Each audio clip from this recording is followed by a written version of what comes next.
What's up gamers, I'm Mago, this is Gorillas Games, and I'm a bit sick today, but that's okay. Today we are breaking down Mistfall Hunter, that intense dark fantasy extraction RPG, blending Soulslike combat with PvPvE chaos. Think Elden Ring meets Tarkov?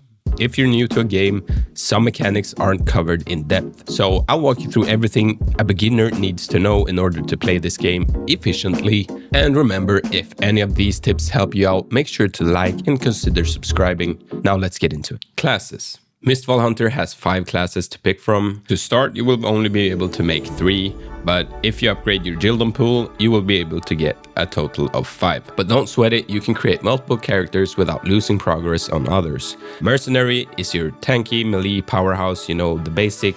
Everybody can play it, not hard to master, but it's always viable. You can smack enemies with a hammer or use a sword and shield to tank for your friends. Sorcerer is the ranged DPS mage. Damage from afar, barriers for cover, freeze or burn enemies. It covers everything a mage needs to have in its kit. Black Arrow is this game's version of a hunter. It's the archer specialist. Rain arrows stagger foes from a distance.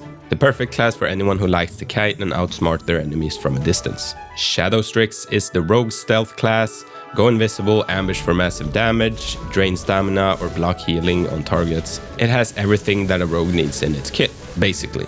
Seer or Seer, I don't really know. It's the latest addition to this list of classes. It's your magic attacker with team support. You have your typical buffs and heals for your squad, but if you're playing solo, skip Seer at first, because it's tough to play PvP if you're a solo.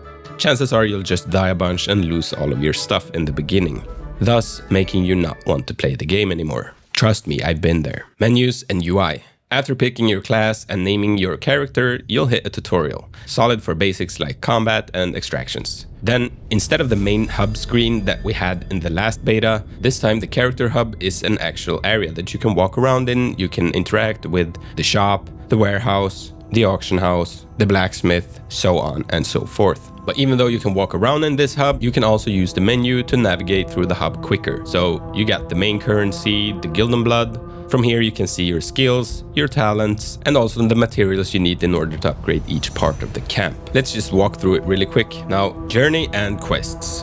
At the journey tab, all your quests are here. The main storyline, dailies, training, weeklies, complete for Gyldenblod materials, heals, and chests. Friends tab is like any other friends tab in a game. You add and invite your friends, if you have any. The skills tab, assign abilities to your hotbar. Some unlock automatically, others via leveling. Click and drag to the slots if you want to use any specific spell. Mercenary gets 2 per weapon, sword shield versus hammer. But you need the right weapon equipped to use them, so you can't run 2 hammers and expect to use a sword and shield ability. As an example. Talents. So spend talent points from leveling to upgrade the characters and skills. Each skill has its own talent branch. Respec anytime for free. It has no cost, just like we want it. Imagine that it took so many years for developers to get this one. So the warehouse is, just like it says, is basically your stash. It's shared across all your characters. You can easily move items that you extracted to the warehouse via the quick binds at the bottom of the screen. You can also sort your warehouse from here. But be mindful and make sure that you equip anything you need on your next extraction in the right part of the screen. Shop and camp. God damn it. So in the shop you can buy armor, weapons, accessories, heals and materials, and if you upgrade it, these things get better and more. The camp, you can upgrade this one as well. You will also want to use camp upgrade materials in order to upgrade your camp. So the goddess statue, for example, boosts your springhorn healing percentage. The Gyldenhold pool increases your jar capacity. The warehouse expands the storage space for your warehouse, easy to understand. The auction house adds selling slots so you can sell more items, basically. And the tavern upgrades the victory wine for more affix slots.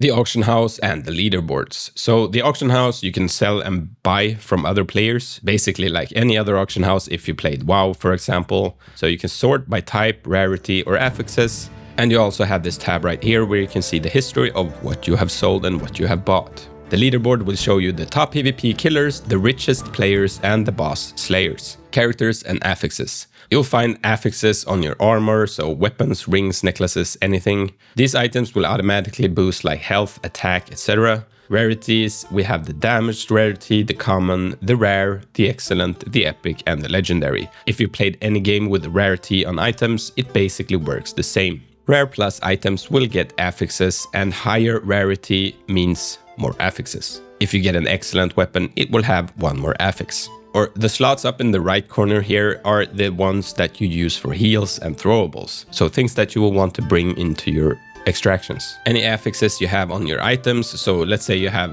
one affix on your boots and also one on your headpiece, they will stack. So even if you have a level 2 affix on your boots and a level 1 affix on your head, they will stack so that you get level 3. And if you also use this affix in your Springhorn, it will stack even further for that specific extraction. So if you use your Springhorn in a run, you will get the affixes and they will also last for that whole extraction. And if you have higher levels of your affixes, so for example level 5+, often adds a bonus. Exploration and mobs. There are 2 dungeons currently. Random load-in, you'll face players and mobs. So the difficulties of these mobs are standard, minor, elite, elite bosses, and maybe more, I don't even know. The easiest way to spot these are by their size or their health bar icon. So elite enemies will often have this icon next to their health bar, and elite plus are tankier, hit harder, and can freeze/stagger you. And the difficulty of these will scale based on your party size. The combat of this game is Soulslike, but not really Soulslike either.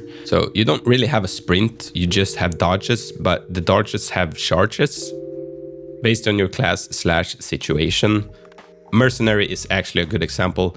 You can block with your shield if you use the sword and shield. You can stagger enemies. Perfect block, for example, like in any other Souls game, so you can get off your counters or your heals. And like in many other Souls-like games, you have this where enemies glow red, you won't be able to block, so you might as well dodge or take some damage. Now for the PvP part of this game. PvP in this game is skill heavy. You will easily spot players and they will have a red dot glowing over their head if you ever see them. Like in any other PvP game, gear will of course matter. But in this game, maybe more than others, if your skill exceeds the player you are facing, gear will not matter as much as your skill. That's basically how you can say it. So gear matters, but outplay wins. If enemy players ever glow purple, don't be worried, they're not buffed, they're debuffed actually. Whenever a player glows purple, that means that he or she is out of stamina. So purple glow equals 0 stamina,